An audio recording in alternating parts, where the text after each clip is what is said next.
And I tell people this all the time, like, just keep networking, and keep networking. Don't get into anything just for the views. I think like patience with it and consistency. Like those are the two things. Because YouTube, at times, I'll just be quite frank, it can be frustrating.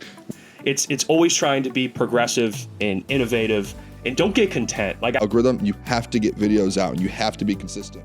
Today on the Scratch Golf Show, we feature Jeff and Booner from Crunch Time Sports. Now, these guys have built their own YouTube channel and sports brand from nothing. In fact, over the last 12 months, they've gained over 12,000 subscribers on YouTube, 20,000 followers on Instagram, and thousands of followers across other social media platforms. Luckily for me, they're good friends of mine, so I decided to ask them how they do it. They go over how often you should be posting, how important it is to be consistent, how to stay in the algorithm, how they approach brand and partnership conversations, and a ton of other great topics. If you're new here to the channel or accidentally clicked on this video, welcome to the Scratch Golf Show. My name is Marco. We mainly interview people in the sports content space and in other areas of professional golf. If you could do me a favor, hit that subscribe button below. We're trying to hit 1,000 subscribers before the start of the Masters this April. Like the video. We're trying to get this video to 50 likes. Comment if you like the style of interview and if you want to see more of it. Subscribe to Crunch Time Sports and enjoy the interview with Jeff and Booner. One more thing, we are running a huge giveaway for this interview. We're running it on our Instagram page, so follow us on Instagram, check my pinned post. It's at The Scratch Golf Show. We're giving away a dozen Pro V1 golf balls, a $50 gift card to a PGA Superstore, and much, much more. Now, let's get an interview with Jeff and Booner. Good morning, ladies and gentlemen. A pair of awesome guests here on The Scratch Golf Show. A little different style interview, but excited to welcome a couple guys who have been friends of mine over the past year and have helped me behind the scenes kind of grow the channel. You can catch them live 8 to 10 Monday through Friday on YouTube. We have Jeff and Booner from Crunch Time Sports. Fellas, welcome to the Scratch Golf Show. Appreciate you jumping on. Really excited to have you fellas on today. Let's go, Marco. Happy we're here, dude. We've been I'm pumped up. Long time coming. For sure. Like I said, you guys do great work. These guys started their own YouTube channel about, I think it was last February, Jeff? If my memory serves me correctly. It's coming up on a year anniversary. A year, and you guys cover all things Michigan Michigan sports content, Detroit sports content. I guess tell the people a little bit about what you guys do on the channel. Go ahead, Boo. You can go. Yeah, we cover everything Detroit sports, Lions, Pistons, Red Wings, Tigers. Don't want to forget the Tigers. And even like for you, like we do like the Rocket Mortgage Classic. We cover everything that happens in Detroit. We're out there covering it on social media, YouTube, all of that. It's kind of building up like a network here. We have our show, but then building a kind of a network with Crunch Time Sports. Just bring the sports to the people in Detroit. Yeah. That's what we're trying to do in the state of Michigan. And these guys know what they're talking about. I try to tune in every night when I can on the live show. They do great work. In my opinion, they're some of the best people in town. You know, for me, obviously, I do my show here on YouTube, and I know you guys do as well. I've gone kind of away from the traditional radio, traditional media, where you can kind of do so much here on YouTube. And obviously, you guys have been a little bit of inspiration for me doing my own thing. But just to give you guys, the viewers, a little bit, these guys started a YouTube channel last year. I've grown it to over 12,000 subscribers. They've gotten over 20,000 followers on Instagram. I'm not on TikTok, so I don't know you guys' TikTok follower account, but I believe over 8,000 on Twitter. So these guys have done really, really well. But what I want to start on, fellas, is obviously we can introduce you a little bit more in depth, but talk to me and the viewers a little bit about how you guys actually got into the YouTube space and kind of what made you transition your career into that journey versus kind of going, like a different, your legacy media job or whatever that would be. Yeah, I mean, last year when we, all were, because, we've been friends for a while, like me, Booner, Lucas, Mike, Caleb obviously was someone we decided to bring in while we were already building the channel, but us four, we've been friends for a while. And I this is where, I always give credit. Like, I believe that in life, when you look at what you're doing, you want to take pieces of what the best at it do. I think that's very important. Yeah. Me and Booner are always trying to be innovative. Like, Booner's literally the social media savant. So Booner's always finding new ways to get better at anything, whether it's Instagram, Twitter, TikTok, Facebook, anything else. And YouTube kind of is the same thing. That's kind of been the avenue that I've taken over for our channel. And last year, when we left Woodward Sports, there was a ton that I learned, and from specifically Adam Baydoun. Shout out to him. He's one of the smartest dudes I've ever met. And he spent a lot of time getting to kind of master YouTube, and it's something that's very hard to master, but once you study it enough, you have a good idea of what works, what doesn't. And you just look at some of what the best YouTubers do, and it doesn't even have to be in the sports world. Like, we're studying Dude Perfect. Like we're studying some of these guys that are absolute, like Nelk Boys or some of these big YouTubers. It's a very, even though it's different genres, I guess, sports or content or pranks, whatever, there's the titling, how they do videos, the entertainment value. Like, we all watch YouTube. I'm sure besides us making content, like I watch a ton of YouTube. Yeah. So you get like a good feel for it. And when we started last year, man, it's, we knew immediately, like we're going on YouTube. We're taking this thing over. We're going to try and grow it. But along the way, there was a lot of trying, experimenting, seeing what works, what doesn't. And obviously, there's a lot of Lions content in this city. So it's about being competitive as well. Like, you can't just, get out there and talk Lions. There's tons of people that are already talking Lions. So how can we differentiate ourselves? And I think through the last year, up until this point, I think Booner would agree. Like, me and Booner last February to now, like, our mindset is completely changed. Like, what we've learned from social media, growing platforms, entertaining an audience, in the importance of entertainment, because I think people forget at the end of the day it is entertainment. Right. Is something that we've learned. And man, like, it's crazy how fast the year's gone, but it just feels like it's gone so fast because we've been in it. It's just flying by. It really is. I will say too. Go ahead, Booner. I just would like to go off that too, because one of the parts you said was like, why YouTube over the radio and all of that. Like, for me at least, I think we all, and I'm sure all of us on here at some point in our lives, like, watch like the 97.1s or listen to these big radio stations.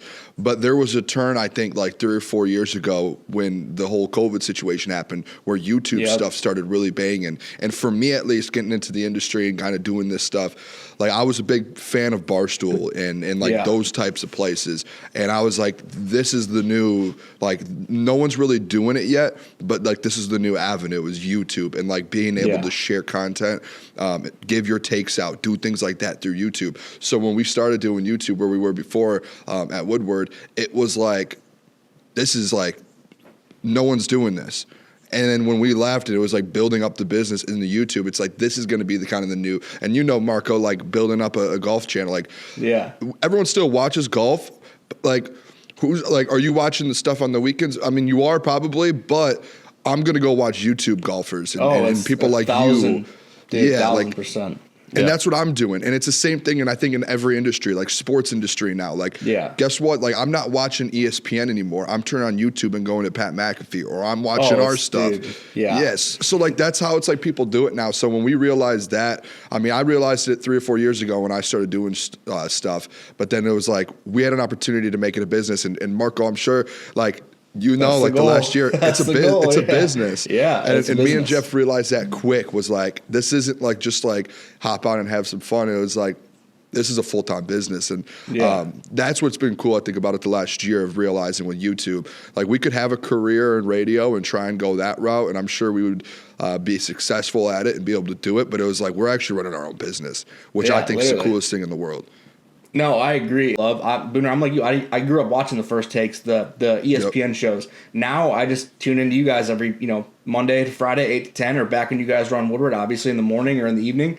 It's free content that I can consume commercial free, and it's so much better. And you hit on McAfee. That's when I really, really started into like thinking like YouTube is, and I grew up watching gaming videos and Fortnite and Call of Duty videos, but like for me, McAfee was kind of like the idea of like, if this guy can do it, and obviously he had a platform from Barstool already, but like anyone can do it. And then you study people like McAfee or like the Dude Perfect and Nelk Boys and constantly evolve your product. And like I said, YouTube's a crazy world, man. I think, and I love the fact that I have kind of my own business now. Obviously, I still have a full-time job and do that, but I treat this as my business. And Booner, like you said, that to me is the coolest thing in the world. And I think YouTube golf is the future, but YouTube in general is just, there are so many things you can do in this world of YouTube. It's crazy, man. It's cool to see that you guys have realized it and now have transitioned and grown your brand into something that who knows where you guys could be next year. I mean, 50, 100,000 subs. Let's talk a little bit about golf, because you guys are golf sickos, just like most people your age in their 20s, COVID maybe or whatever it was. There's been a huge boom in golf, and I am a golf show, so I want to touch on that. But I guess talk to me a little bit about why you guys love doing it. Jeff, I know you just started. Like, what drives you to get better? Like, why do you love the game so much? And let's start there, and then we'll see where the conversation takes us around golf. Hey, I will say this: Booner's a really good golfer. Compared to, I would say really good. Compared to me. I would say my judgment. Mike and Booner are the two best golfers, and Caleb's actually pretty good too. Klotzy doesn't even want to golf. He has no interest in it. But for me, I like taking on new challenges and learning things. I think I love challenging myself, and I've never golfed until last June, and I went with the Vellas, actually. Me, Booner, Mike. We went out there and played golf, and I suck. I'm still not good. I mean, I golfed with you, Marco. You helped me get my first birdie. I mean, that's right. So it's been a journey. But the one thing I will say about golf and what keeps me so locked into it is because it's so hard to master. Like, you're always learning. Like, for me, I always am learning. You know, and Trey Wingo said this when he joined the show the other day, because he's an excellent golfer. I didn't even know how good he was at golfing. But he said something and when he said it, I was like, that makes so much sense. You could show up one day in golf, and you have no idea how you're going to play. Like, you could be out on the range beforehand just smoking balls. And then you get out there and you have one of your worst rounds. And it's like, you can't get too frustrated. I've learned that too. But man, once you do get better, that's when I think the game hooks you. And I think midsummer last year, me, Booner, and Mike, we were golfing every other weekend together. And they even started seeing me incrementally get a little better. They're like, all right, this dude's hooked. You're like, yeah, he's hooked. Like, I'm starting to get clubs. I'm getting grips. I'm watching videos. I'm watching all these YouTube golfers that you actually have on. I've checked out the interviews because these are guys that I'm watching to get better. And Bryson, speaking of YouTube, Bryson's done an amazing job with YouTube and kind of changing the content world with golf. But yeah, once I was hooked, Marco, I was hooked. And then you have to watch guys. Once you learn how to do, like, once I got a good grasp on how to golf, like, try and learn, and I watch guys, like, I got to watch you, Marco. I'm out here watching Marco. He steps up to the tee, smokes 300 yards, and I'm sitting there going, okay, there's levels to this. And I want to get to where this guy's at. All right, so it inspires me. It's an awesome. I love this sport. It's amazing. I appreciate it. Yeah, I mean, for me, I mean, I'm one of those COVID golfers. I didn't really golf before COVID. And I was just, I was in college. I was ending college, and I was always busy in school my whole life, so I never tried to golf. I've watched golf on Sundays with family and stuff. My people growing up always watched it, so I was familiar with it. But when COVID hit and all of that happened, and I'm sure Marco, things started to turn. Where everyone was watching golf, crazy, YouTube golf. Yeah, it was nuts. And I was like, I had a whole summer basically. I graduated college, and I had a whole summer where I wasn't working until maybe October. I think I started my first job out of college. It was so I had about 4 months where I was like, I don't have anything to do right now. I went out and got golf clubs, and I golfed all summer, and I watched videos, and I got obsessed with it. So I did that, and that was how I kind of got into it. And then I just started watching the YouTube golf is some of my favorite stuff. Like the foreplay guys, I watched them millions of times. I love the Bob Does Sports guys. Now watching your show now, I'm just always I love watching YouTube golf. If I'm not watching football stuff on YouTube, it's typically the only other thing I'll be watching is golf stuff. So I love it. And then I was able, even last summer, it's gradually grown. I've gotten better and better. I'm not that good. I shoot in the 90s now. Yeah. Before I was shooting in the 115s, 120s. Yeah. And then now I'm a couple years in, I'm like, all right, I'm in the 90s now. I can actually play. I could play a little bit. I could think about, hey, this is the club I need to use. This is what I need to do here. Which is when you get to that point, that's where I'm all right, I feel like I'm doing something here. I'm starting to turn the corner. But then even last summer with our show, when we started our show, within months, we were able to get credentialed for the PGA Tour. And I was out there covering it. And I was this is unbelievable. It's when you're out there and you're seeing the best of the best do it, it's there's nothing better than golf, man. I know we're a big football show, and I think secretly, all of us, we do love golf. We talk about all the time how we're going to start doing at some point some golf content. Once we get big enough to where people people will watch us more. Yeah, Marco. But once we know we're going to get some people who are committed to watching us do that, I think we're going to start doing that, because it's just such a fun game. It's easy to fall in love with, and it's just at least for me watching it now, I can even watch a full weekend and betting on them. I love betting on golf. Exactly, I sit there. I have a notebook at my house of just a golf notebook, and every tournament, dude, I write down specific guys. I look at all the tendency. I go through all of that. So like, there's a side of me that people don't know about, where it's like I'm obsessed a little bit with golf on the side. Maybe the last year during football, it's been back a little because we've been so busy. But the last few years, I've been obsessed with golf. Like, I wish I could show you guys my notebook right now. I wish I could. I feel like you got a notebook for everything. I mean, I do. I've got notebooks everywhere, man. I love writing notes down. Everyone should try it. Notes are great. Keeps your mind sharp.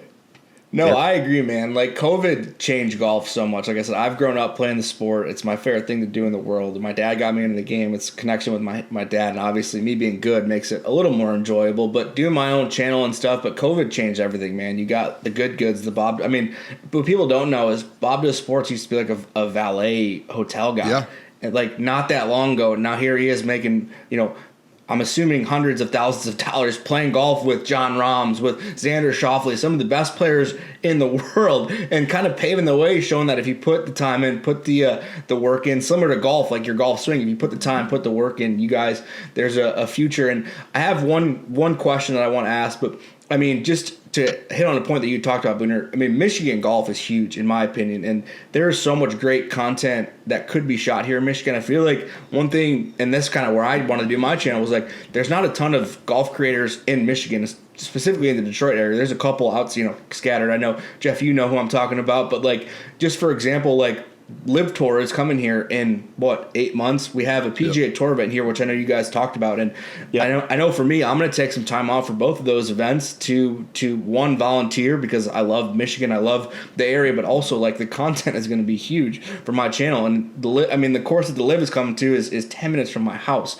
I can hop, skip, and a jump over there. I have some connections over there. I'm gonna have some great content. So I think from that perspective, like, Michigan golf is huge. But you guys mentioned you watch a lot of content. Do you consume like any teaching content? Because I know you guys are, I would say, getting better, but looking to improve. Like, is that something you're looking at on YouTube, or where do you think that could go from a market perspective on YouTube, from YouTube golf teaching, from somebody who's a consumer of the product itself?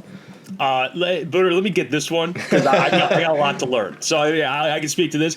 For me, the two guys that I watch the most, and two guys that I think do an excellent job of being patient, teaching, being specific, my preference, Bryson DeChambeau, and I love Grant Horvat. Those two guys, because he has the most beautiful swing I've ever seen. So I like watching Grant whenever he's trying to teach anyone to do anything golf-wise. I love watching Grant.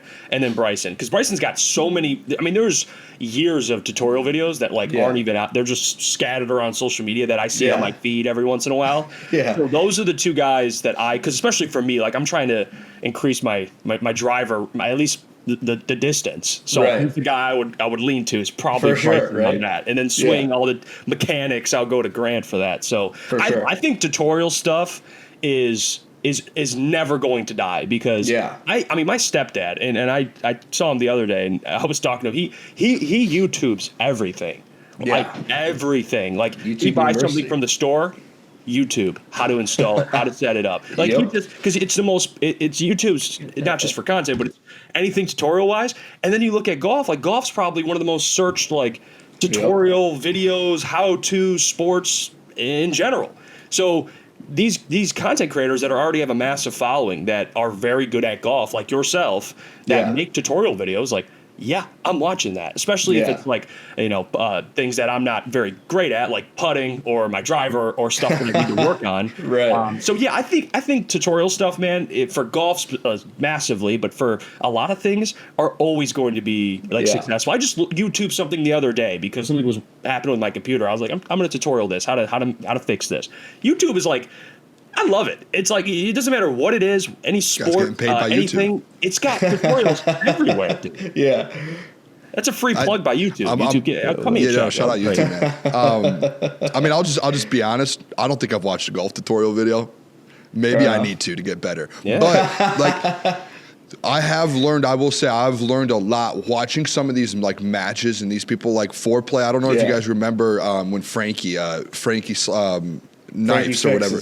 Yeah, like he had to go out there, and I've watched like that's stuff that I definitely have watched and gone about to learn some things. But that's just as they're playing, these guys. I mean, dude, they're playing with the best of the best sometimes doing matches. Yeah. And I've been able to like listen to like these guys do a video with Tiger Woods, and they're just playing a match with Tiger. Tiger stops the whole thing and said, "All right, boys, you guys are bad. Let me teach you about a couple things." Right. And he just locks in and teaches them. And it's like you don't get that without YouTube golf. Like before YouTube golf and before Tiger and all these guys, or like Bob Does Sports with John Rahm, and all these guys are doing all these videos with these big time people or the best players in the world. When were you ever getting a tutorial from a Tiger Woods like that? Like you just weren't. So it's like now that's how I've like approached and been able to see that, which I love. Like, dude, I love being able to turn on. Though anytime I see like Good or those guys with these big time golfers, I always watch them because you can like they actually they take a step back and they teach these guys this stuff, and it's like I felt like I just got a lesson from Tiger Woods at the end of the day. For sure. Jeff, you talked about Grant, and it's crazy, and like Grant is obviously the needle right now. I mean, I know Jeff, and Grant Horvath. For people who maybe aren't as familiar with YouTube golf, Grant Horvath left Good. He is a very good golfer. Like he's +3, +4, which is very good, but by no means is he good enough to even sniff the PGA Tour or any really competitive golf that he's going to make a living. But he actually is a teacher and like grew up teaching the game. So for him, now that he's got, like you said, just a giant platform, he's putting out free content for tips, and it's just so easy for him to just be like, "Yep, I just have a teaching channel now." And it's crazy to think that teaching content or like just golf content in general is so easily accessible. But for me, I feel like there's a disconnect because a lot of people think that golf has this stigma around it that it's so expensive. And how yes, that is true. And where the game's going, it's growing. Stuff's getting more expensive, which is inevitable. But like the lessons and like a coach, and I always push people to, if they want to spend the money, get a coach. But I feel like some people maybe can't afford $120 for an hour lesson. So what we want to do here in the Scratch Golf Show, shameless plug, is my partner is actually going to start a series where we're going to be taking videos and swing submissions and essentially trying to give people free personalized lessons here on the channel. Not sure what we want to do it yet, but we're going to start a weekly series here in a couple weeks. So the reason why I ask is we'd love to feature you guys if that's something you're interested in once it gets a little warmer. If you guys want to do some free advice, and we're trying to see if that's something, because I just feel like there's a disconnect in the cost of the game. And yes, YouTube is free, and I'm sure there's a lot of people doing free content, but I don't know if people actually will take the time to not charge somebody for a lesson. So we're gonna be doing that, which is gonna be super cool. Hopefully we get that, and excited to see that and working with you guys. Let's transition off of golf and a little bit about kind of the theme. The title of the video is how to build a sports YouTube channel here in 2025. Like I mentioned, you guys started Crunch Time not even 12 months ago. You've gained over tens of thousands of subscribers, tens of thousands of followers across multiple platforms. You mentioned you studying, but outside of that, like, I guess my question is, how'd you do it? What steps did you take in the beginning to have success? Obviously, I know you came from Woodward and you learned a little bit about YouTube, but it's a lot of work to do it. It's not just like it happens overnight. So kind of walk me through your process on how you had so much success so early to get this thing off the ground and get it running. Because most people don't really make money on YouTube in a year, right? I mean, it's very hard to do. So it's truly impressive what you guys have been able to do with your channel. Yeah, and I appreciate that. I think for me, in last year, and like I kind of said earlier, we're very lucky to already have knowledge. I think a lot of people, like we had Tom Grossi on the show, and he's massive now. He's got 800,000 subscribers. He's on his way to 1 million. He's one of the biggest NFL YouTubers, at least live streamers, especially when he live streams the games. But he talked about how for a year or two, he didn't have really any viewers, but he just kept going because he loved it so much. And then eventually things happened, and now he's doing great things, giving back to charity. So I think the biggest thing, and I want to make this very clear, don't get into anything just for the views. I think that's where people, when you're chasing views and you lose the enjoyment of what you're doing, like we love what we do. We enjoy it, and we put out content we like in topics. We talk about things we like, but there is a balance between what do people want to hear. That's what we have to always, when we're prepping for a show, we're laying out a show, or after the show, I'm talking about what's going on YouTube the next day or what I want to put in the show. Like me and Booner and Lucas, we always discuss like, okay, what do people want to hear? Is like, for example, Lions lose that Monday morning. What do people want to hear? Let's put out a video on something related to why they lost, like a different angle. Because if I just put up a video and I said, I'm going to react to a loss, it could be a video someone clicks on and wants to view, but that's what everyone's going to be doing. Right. So you have to find like different angles and ways to attack a subject. And a lot of it, and you know this, Marco, especially just watching YouTube, a lot of it's a timely thing. Like, for example, I think we are one of the best channels at quick, like Calvin Shepard's hired. We didn't get on it this weekend, but typically that's on Jeff.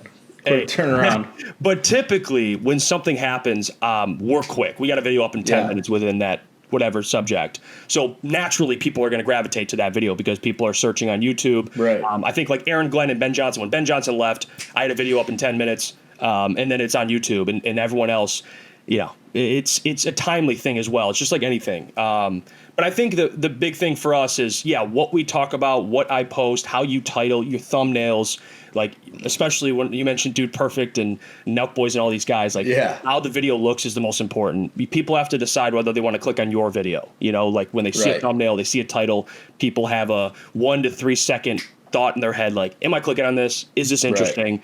And you have to find a line between clickbait and interesting, like there has to be a level of interest, but you don't want to just lie in a title and make it clickbait. I think we've done a pretty good job of that the last year, to where it's not just clickbait titles, because personally, like, I don't like that either. I think it's, like, I'm not going to throw on there, Max Crosby's joining the Detroit Lions, and we talk about how he's not joining the Lions. Like, we don't do that. But it's really about the important content. People always come at us like, guys, you don't talk about the Tigers. You don't talk about the Red Wings. You don't talk about the Pistons. Like, me and Booner are huge basketball guys. We love basketball. We love the NBA. But the reality is, what do people want to hear? It's the Detroit Lions, man. This is a football town. So, of course, most of our content is going to be Detroit Lions. Now, there's times where the Pistons content, like when Ivy got hurt, we put out a video. Or the Tigers, we had Tigers content last year. We had Chris Castellani on. Or Red Wings stuff. We have Michael Gentry. And we'll have other media members on. But it has to be the right time. So I think the last year we've kind of figured it out to where we don't even have to communicate much. Like, me and Booner will talk about the show tonight, and they'll be like, "This is YouTube," and he's like, "Okay." Like, it's very just quick. Like, we understand. Hey, the other day, Tanner Engstrand. We're talking Tanner Engstrand. I told him, that's a YouTube video. I know it's going to do well. People want to hear about the offensive coordinators. They want to hear about these coordinators for the Lions, who's getting hired. So I think we have a pretty good feel for content, and that comes with, honestly, just studying YouTube. I think anyone that starts a YouTube channel, whatever you're doing, for us, it's Detroit Sports. Of course, I'm going to look at all these other channels. Of course, we're competing with all these other channels.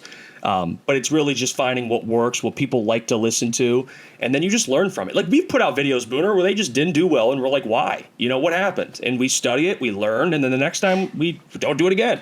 Right. So, it's been an interesting journey. Just little tricks with YouTube, because there's so many little things that we're still learning. Like, I mean, we're far from mastering YouTube, but man, once there's it's like a snowball effect. Once there's growth, there's more growth, and you just have to make sure you keep capitalizing, and you got to be consistent. I mean, we post 3 videos a day, 2-3 shorts a day, and then we're live at night. So we try not to overload people with content, but you have to put out content. You can't go 4 days without posting and then throw a video up. It's hard unless you're Bryson, and then he could just put out a video every week and it gets 3 million. But for us, we got to be consistent. And once you're consistent, you have a good product, you understand what people want to hear, and you learn those little details that me and you talked about on the course about YouTube. It all just kind of works. It's just, I know it's easier probably said than done, but that's how it's been the last year, man. It's just good content, and staying true to ourselves. The amount of content is consistent, and the topics we talk about, we try to make it as interesting as possible. We try to talk about things that people want to hear. That's really what it comes down to. I would say the same thing. I was going to say with YouTube, and I've learned this pretty quick, because when I first started YouTube 4 or 5 years ago, I wasn't doing this. And then obviously we went to Woodward, and then, we did this. But when you kind of see when things start becoming successful, the number one thing it's consistency. Like, It's making sure you're always posting stuff. And I think that's where a lot of people go wrong, who are like, hey, I want to do YouTube. I want to do YouTube. I want to do YouTube. And then they realize like quick, they're like, oh, I'm not getting the numbers. And Marco, you do a good job at it, making sure like once a week you're getting, and people know like once a week, like there's an episode. Yeah. And like you have to do that. And it's not like you just do that for a couple months. It has to be along like the longevity of it. And there's people like, I was thinking about this the other day, like there's people who just get lucky. And I'm sure, I'm not saying like the big golfers, like I'm sure some of them that are millions of subs or hundreds of thousands of subs, like some of those guys just got lucky to where boom, it just hit, and their content, like they're doing content that other people are doing. It's just boom, it hit the algorithm. They got a bunch of views on a video, and then now they have a bunch of subscribers. Right. But I'm sure if you look at some of those guys, there are also people, and I would say majority of the people in the golf world, or even any YouTube, you know, if you're doing a podcast or sports show, whatever it is, when they grow, it's because of consistency. And I tell Jeff this the other day, like, him and I talk about ways to grow social media every day, YouTube every day, and like we study other people. And like I was studying Pat McAfee the other day. I went all the way back 6 years ago when he first started his YouTube, and I'm looking at his views, and I'm like, all right, what is the difference with like his views? And he was like, for us, we get like 5,000 to 12,000 views here and there on certain things, and then some we do 20, 30, and it just depends. And I'm like, where's the consistency? How are we figuring this out? And Pat, like he had 5,000 to 10,000 viewers every single thing that he was posting, just like we did. And all of a sudden he starts getting guests, he starts doing this, but he was just so consistent. He never stopped. Even like a guy like Pat McAfee, who's as big as he is, 6 years ago, for a whole year, he's only getting 5,000 to 12,000. And he did that for the whole year. And sometimes he had videos that blew up here and there, but it was the same thing for a whole year. And I'm like, that's pretty interesting. Like that's kind of the path we're on. And I noticed that, and I was like, it's just consistency. It's like, you just got to stick to it. And some people, they do it for a year and they're like, man, this is tough. I've been doing it. It's like, I'm gonna slow it down a little bit. That was when I bet you in a couple months you're about to hit that next mark, and you're about to get to 15 to 20. And it's like you just have to keep doing it and keep doing it. Some people have different paths on YouTube. Like ours, like we've been able to get 12,000 subs in a year.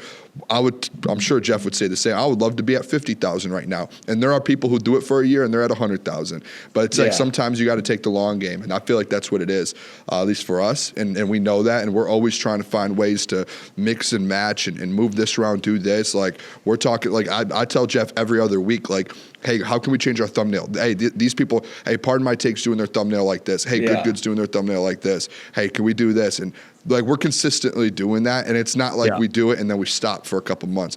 We talk about it, I would say, every other day, changing captions, doing this, doing that, finding different ways. Like we tried to go live on Twitter on our YouTube, and it was like we did it for a couple weeks. And I'm the social media guy, so I'm like, hey, this isn't working. This is actually ruining. Like this is hurting our social media. So we pulled the plug on it, and it's like just trying to find different ways. And eventually, like we found ways. It's the same thing for social media for me. Like I run all of our socials on Instagram. Early on, I was like, I could not figure it out. I remember texting Jeff like about 10 months ago, being like, dude, I cannot figure out why we can't get views on Instagram. And I started plugging and playing stuff. I was like, I'm gonna try this, and then boom, it was like something hit. And then it just like took off from there. And now we're at 20,000 because it was like, I figured out what works. And I think it's the same thing for YouTube. And like, we found things that work, but there are probably still things on YouTube we can still find out and still be like, once we do this, boom, now we're going to get to 50K, 60K, 70K.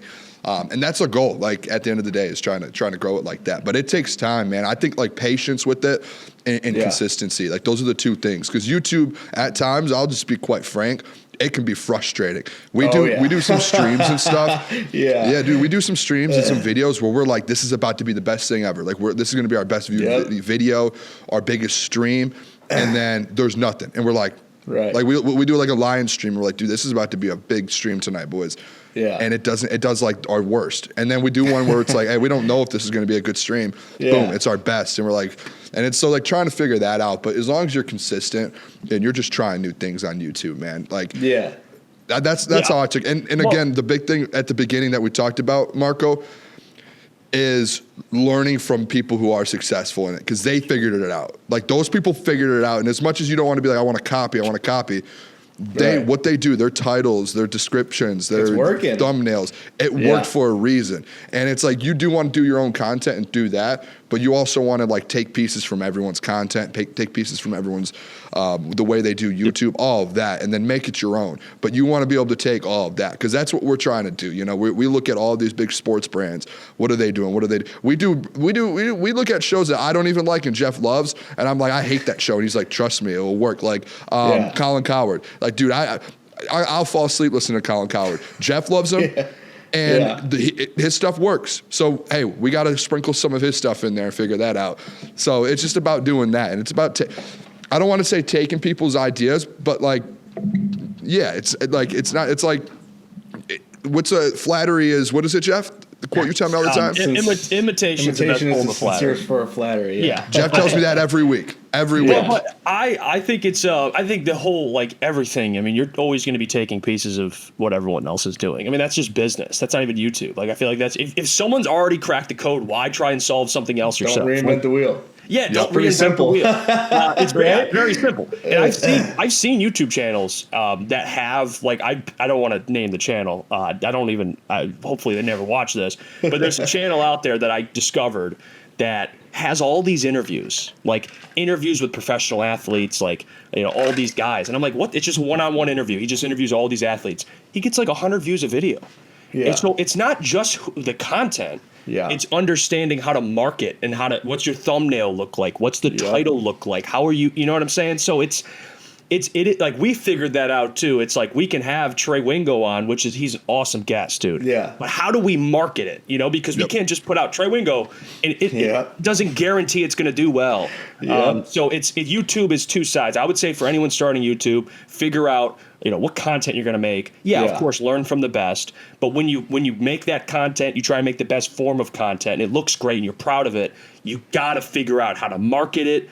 And show it and make sure people see it and it looks appealing, because people figure out the first half, Marco, and they don't the second half. And we talked about this, and they're like, why isn't this video I had an interview with smiling. I had this guy, the example I'm bringing up, like, he had an interview with Austin Eckler and it didn't do well. I'm like, maybe you need to, like, what? How did it? Yeah. You could not ask Austin Eckler about the Commanders' run this year or anything, like, to know that people will want to watch it. So it's YouTube's a two-part of it. I mean, we figured out kind of both, not completely, but we're still learning. But it's interesting, and you have to always find ways to make new content. Like, we don't want to just be our live stream, our shorts, our videos. Like, we're always discussing what's something new we can do. You know, we're coming out with more stuff later.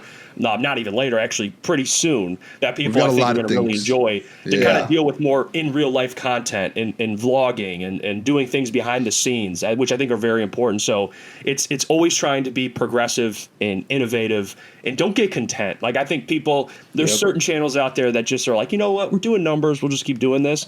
Like, we always are like, what can we do? What's something else we can do? Can we film a field goal contest with Jake Bates? You know, what can we do that's different, that's interesting? So it's two parts of it. I just want to throw one more thing out there with the YouTube, and it's the same thing for social media. The algorithm. That's like, I think people, sometimes some YouTubers and people think it's fake. It's very real. Yeah, it's real. And one thing I'll say to get into it, and this is for me on social media, and Jeff does YouTube, and we've talked about this before, because there's times where we don't have videos for days, and we're like, me and Jeff are like, I think we got out of the algorithm. And it's like, you have to, again, it comes back to the consistency. The algorithm is real, and people look at, like, I heard like Mr. Beast say it, which, you know, he's the biggest in the world.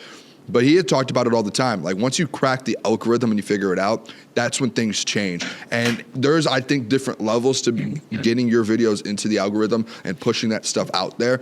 But to get in even close to the algorithm, you have to get videos out and you have to be consistent. Because if you miss a day, or you miss 2 days, or you miss 3 days, guess what? You're getting pushed down, and you're getting pushed down, and you're getting pushed down. And it's the same thing on social media. Like, I tell, like, our guys all the time, like, we have to get multiple things out a day, because if we don't, even if we get one thing out on social media a day, you're getting pushed down the algorithm, and you have to be consistent with it. So YouTube sees it, and they're like, yeah, push these guys out. And once you figure it out, And it's like, it might take forever to figure it out, but like these good guys, these guys, like the way they got big is they found the algorithm, and maybe some guys, certain channels got lucky hitting the algorithm big, and they took advantage of it and they stayed in it. That's how you kind of have to grow about it. And that's when the patience and the consistency and all of that together takes in place, because there's times where on our YouTube, we get out of the algorithm and Jeff will text me, be like, dude, our videos, like they're bombing right now. And we're like, we just got to get back in the algorithm. Like that's all it comes down. Even our live streams. It's like we have our core audience in our live stream, but you can tell when we're in the algorithm and our core audience doubles in a live stream. And we're like, this is a big show for us because we're back in the algorithm.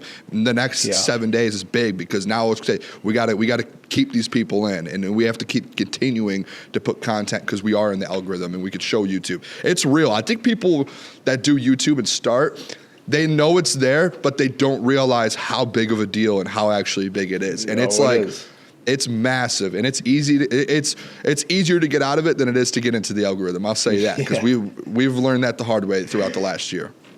No, for sure. And you guys hit on so many great points. I mean, this is why you guys are awesome guests. Eliminates a lot of the follow-up questions I was going to have just in general. But, I mean, you guys talked about one thing, Jeff, and this is going back a few minutes ago, but views. Like, a lot of the content creators in golf that I've had on, even myself, like, you cannot do this for views. Like, yes, it sucks not getting views, but, like, you got to stay consistent. Like, for me, right now, all I have the bandwidth for is one video a week. I'm trying to stay consistent on my shorts, but it goes back to what you said, Booner. You got to be getting, like, for me, it's like the strategy is post an interview on Friday or whatever. It's when I post my interviews, but I need to get a short out a day, or even like getting to the point where I can get a clip of that interview into a 7-minute long form video to post Monday, then another one Wednesday, and another one Friday, and staying consistent. But like at the end of the day, consistency is so important. Like I don't care if I don't post a good video. I need to get at least one video out a week for now, because if I don't, I won't be able to live with myself, because I know that is so important. At the end of the day, is consistency. And like you said, getting into the algorithm, it's crazy because like you said, and Jeff, this goes back to a point you made. Like some of my best interviews early on, I had some great guests and they only got 200-300 views. I had no idea how to market the interviews. I had no idea how to push it out. And I still have no fucking clue what I'm doing, but I'm getting better because you just learn over time. Like for example, I had Busted Jack Mason Nut on, and he had given me the suggestion of, let me post this interview to my YouTube's communities page.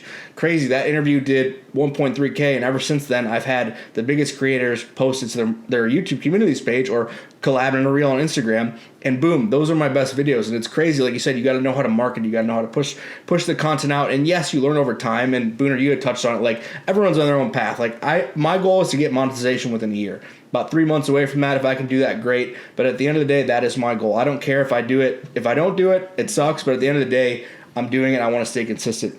And it's just, you got to love it. Like you got to do it. You got to learn how to do it. You got to put the time in. And like you guys have hit on so many great points, and it's a testament to show that it doesn't just like, yes, you can get lucky, but at the end of the day, you don't just throw a video up on the internet and it just goes viral. Like there's so many steps that you have to take before to even get a video. Like you have to get an idea, a title, a thumbnail, and make sure it all connects and flows to make sense. And then you got to get people to click on it. It's just such a process, and it shows the testament, the work ethic that you guys have when you're putting out, your content, like you said, 2 or 3 videos a day to really, really grow. And like, I wish I had a team, and it just goes to show you, like, building out a team is super important. Like, yes, you can do this yourself, but when you're someone like me who has a full-time job and is married, doesn't have the time to do that, it shows like bringing in team members can help. And you guys are such a good example of everything you're doing right when you're growing your channel, and you guys hit on so many great points. What I want to talk about a little bit is maybe the back-end process stuff, because you guys have had a number of great guests on, whether it be Trey Wingo, Tom Grossi, and I know you guys have a bunch of local people here on as well. How does that process work? Like, are you guys just DMing people? Because that's a question I get often is like, how do you keep getting these good guests? And for me, I work in sales. Like, I'm good at getting a hold of people. I'm blowing them up on Instagram because that's what works for me. You got to do what you got to do. Like, at the end of the day, I have no shame. They're either going to tell me no, they're going to tell me to fuck off, or they're going to tell me yes. Like, I have no shame. You got to do what you got to do. But like, how do you guys approach the process like that of either like getting guests or even like show prep of like the work you're doing before and after the live stream, like you guys have talked about? Dude, you have an advantage already being in sales because you understand rejection. And me and Booner do not fear rejection. And we're lucky to have connections with guys like John Macaroon, and he is the man, the doc. He joins us every Wednesday, and like, having him on, like that was already a friendship that's already continued to grow. But the bigger ones, like we love getting guys around locally, like Jeremy Reisman covers the Detroit Lions. We like having reporters. I think our audience, and I would like this. I try to think if I was the audience, I would like listening to guys that cover the Lions. It provides a interesting angle.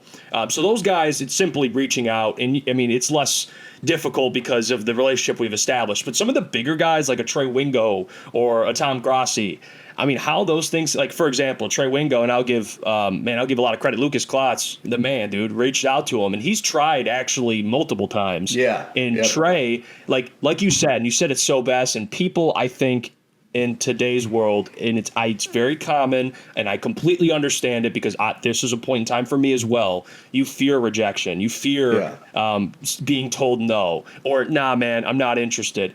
But that's the worst. If that's the worst you can get, there's the chance he could say yes, and you could be talking to Trey Wingo or talking to whoever that is. I'm just using him as an example. Yeah. Like, it's so worth it. So for Trey to respond and be like, yeah, I'm down. He comes on. He's one of the most chillest human beings on the planet.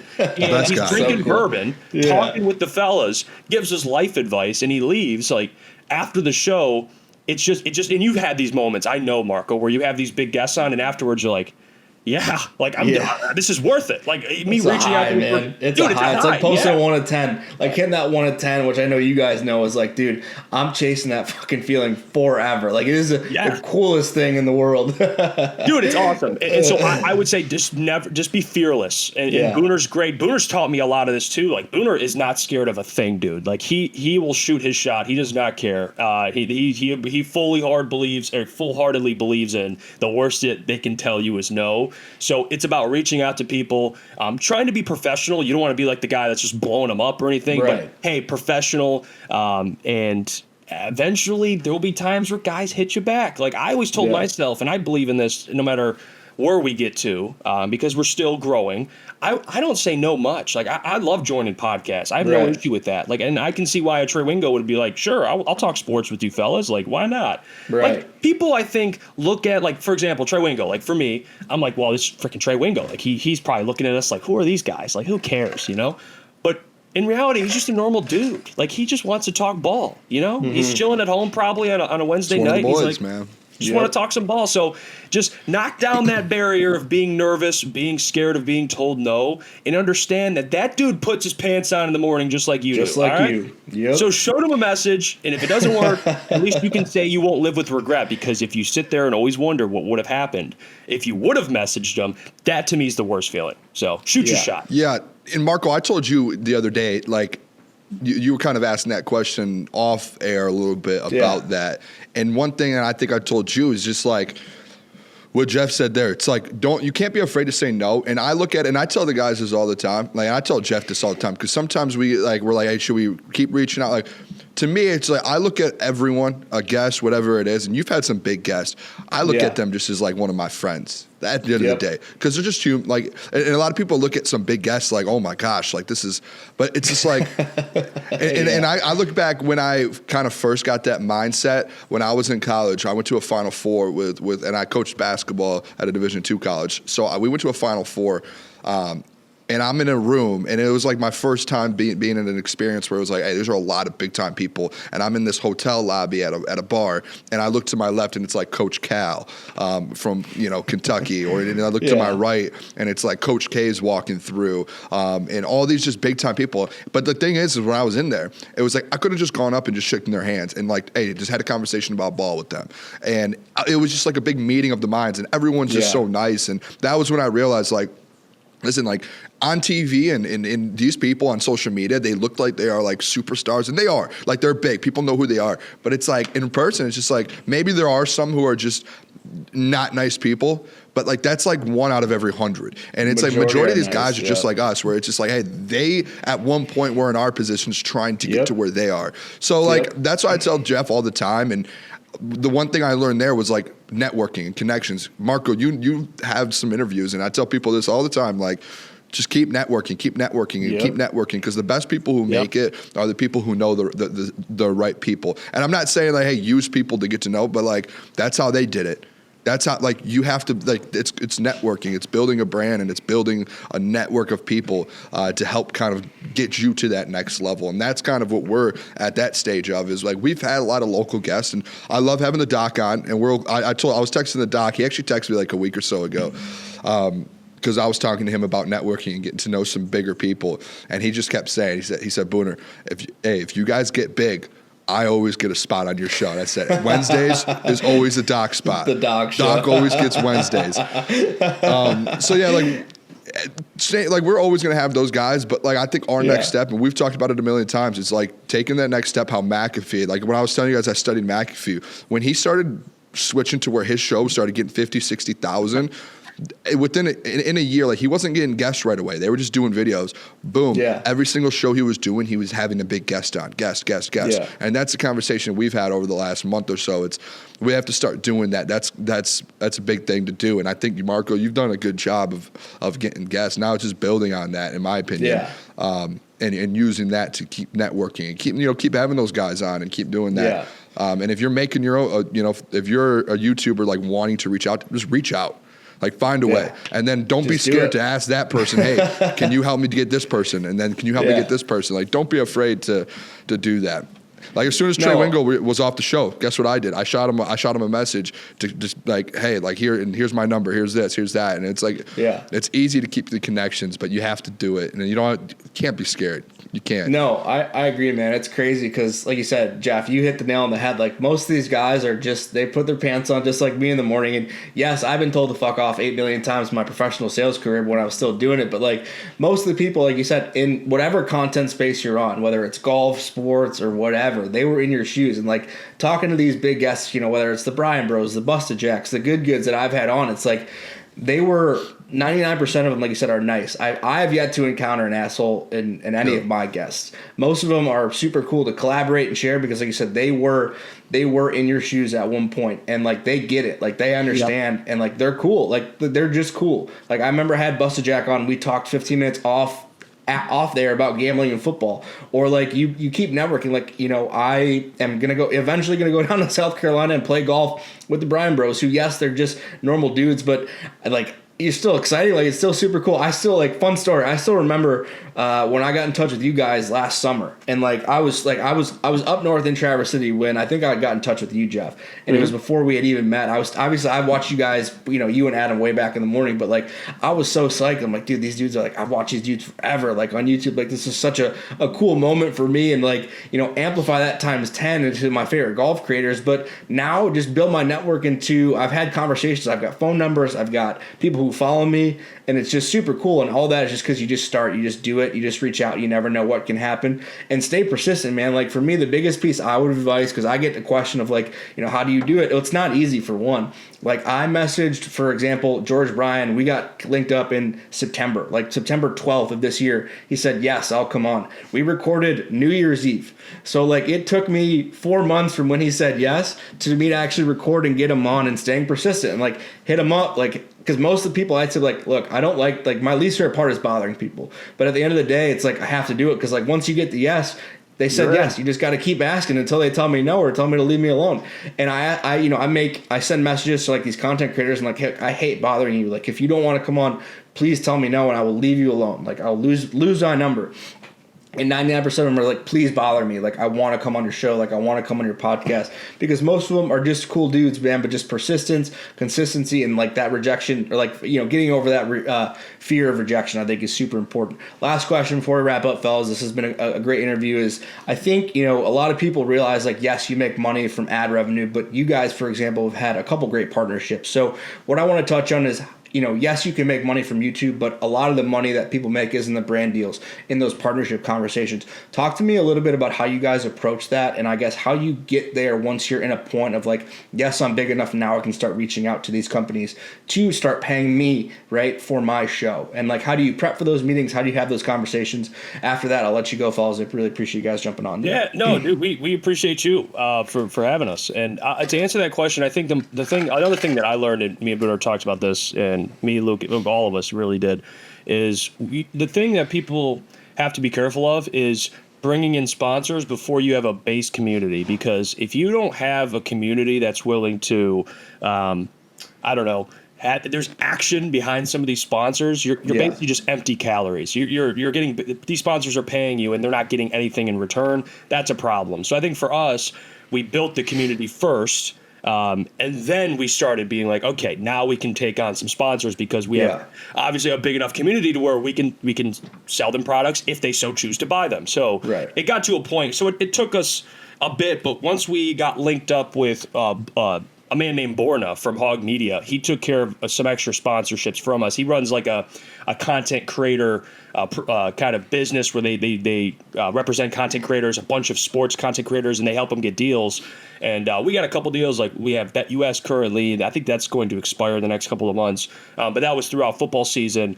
We've had Lucy. Obviously, I don't really use like Zins, but if you use Zins, you know Lucy. And then we got Real American Beer, which that's set to expire soon as well. So really, it's about, number one, getting brands that you actually like. Like that's what we talk about a lot, all the boys. It's like we don't want to get a sponsor just to get a sponsor. We want a sponsor of something we enjoy, we use, or it makes sense to us. You know, you don't want to just bring on something just to bring it on, and you're selling a product you don't even use. I feel like you're doing your audience kind of a disservice at that point. You're just selling a BS product. So we've only had a couple sponsors. We're planning the next 6 to 12 months is going to be pretty hectic for us. We're currently working with someone named Pat, who's kind of been our side-by-side guy, and he's been helping us get more sponsorships. He's very well connected, but he's going to help us get in the doors. Again, that's important. Like you mentioned networking earlier, Booner. Like we're not sales guys, all right? So we know, we have to know our role. We make content. There's things we know outside of content, but we need someone else that can help us, at least guide us in the right direction, and we can provide input at that point. And we're very lucky to have guys like Pat or Borna that kind of help us out with that. That's their expertise. We'll leave them up to doing that job, and we'll weigh in what sponsorships we're interested in. So we've only had those three so far. We didn't want to bring on more than that. I just think at that point, it seems like you're selling out a little bit. You got like 10 sponsors, and it's only been alive for 6 months. It's like, what's going on? But the next 6 to 12, we're going to bring in some new sponsors, and it'll be a lot of fun. But you're absolutely right. Like for us to go full time, at least right now, man, like it's gonna have to be sponsors. Like there's no way, shape, or form. I can't go around it. I wish I could just be like, no sponsors, guys, and no sponsors at all. But that's just the reality of it, man. We're building a business. We got guys that need to be paid, and we want to take care of them and get guys full time so we can really be all in. And so we're lucky to have guys like Pat and Borner, man, in our corner to help us out in that area. Yeah, I would say too, a couple of things what Jeff said, because he kind of hit the nail on the head there. The first thing too, and I think the best part about that, like at the beginning, like you have to make sure it's the right time for it. Like when we left, I don't even know like if we mentioned this before, but like when we left Woodward, we had so many people like messaging us and reaching out to us and emailing us, trying to sponsor or trying to do this and trying to do that with us, and we just kept getting them. And we like met, and we were like, yeah, it's probably like, and that's kind of on Jeff a little bit, because Jeff was like, we need to wait, because if we get all these sponsorships, and we're at like right now 2,000 subs, and these sponsors are like, hey, like we want to pay you this much, and sell this much product or do this or do that. There was no chance, you're able, if you're early on, to be able to fully, at least on our end, to fully give them what they want, what the money's worth. Unless it made sense. Like if it made sense for us, we were like, yeah, let's do it. But we were like, let's just put our head down and work for a little bit. And that's what we did. And then it opened the doors up. Now that, we've grown, to Jeff's point, I think and this is honestly the mantra that I live by, I feel like, is the networking side of things.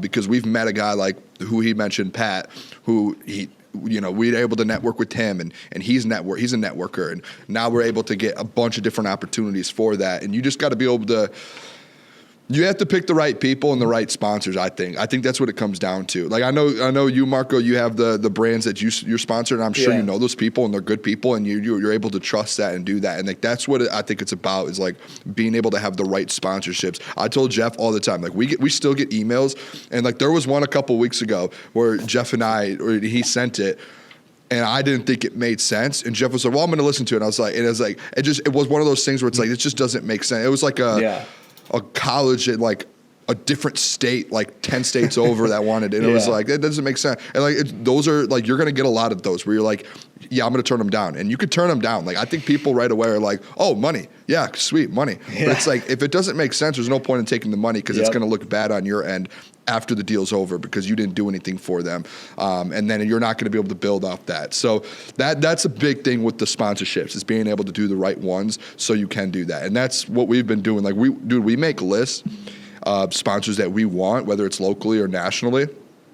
And our list, like, at some point in the next month, now that it's the off season, we're going to dwindle the list down, and then we're going to reach out, or we're going to have someone else reach out for us, and we're going to figure that out. And then we have someone now that we're lucky enough to partner with that's going to go out and help get us deals and help do that. But it makes so much sense for us now. And there's going to be some where we look at it, or we look at a contract, we look at this, and we'll be like, it doesn't make sense, we can't do it. I think it's just like when you do sponsorships in YouTube, and I'm sure the big, like Good and all of them, I'm sure they've turned down 1 million of them because they didn't make sense. So you have to be able to have that side to where it's awesome that you're finally starting to get money and sponsorships, but at the same time, if you have to turn one down and lose out on that money, like long-term wise, it's for the better. And I think we've learned that. Like, we probably could have got paid way more over the last year than we have. And I work full-time outside of it, which is like, for me, it's like I'm trying to leave that in the next couple months. But we probably could have taken deals the last year from the emails and people reaching out to us, and we probably all could have been full-time, but it was like, that's going to kill us because is it short-term success or is it long-term? So the long-term thing. And then people too, I've noticed this a lot. There are people on that watch YouTube who are like, oh, I hate the people that get ads. Again, to me, it's like you have to. You do have to. Part of the do game. it. Don't hate the game. And some people, like, they don't understand that. Yeah, it's like a business, and it's like we have to be able to grow. And maybe when we get ads, or when you get ads, and you could shut the ads off on YouTube and do that. I don't know, but it's definitely something to where sometimes people don't like it, but you have to do it if you want to build a business on YouTube. I think that partnerships is the biggest way to make money on YouTube. Yeah, you can get paid doing YouTube, but there's a cap on that always. It's the other stuff, and I think that's like a lot of people don't understand that. But then that's when it turns into a real business. Is when you start getting the sponsorships where you have to really lock in and kind of commit to those. Yeah, for sure. Well, fellas, Jeff, Booner, thank you guys so much for joining us. If you guys are interested, I'll make sure we link all the Crunch Time socials in the description. Make sure you guys go give them a follow on all the socials. Subscribe to the YouTube channel. If you're maybe a non-local listener who's interested in any Detroit sports content, make sure you guys give them a follow. Like I said, they're the best in the area. I love them. These guys are super nice for them taking the time to come on my channel and give me an hour of their time. Fellas, appreciate it. Make sure you subscribe. Like I said, have a good one. Peace.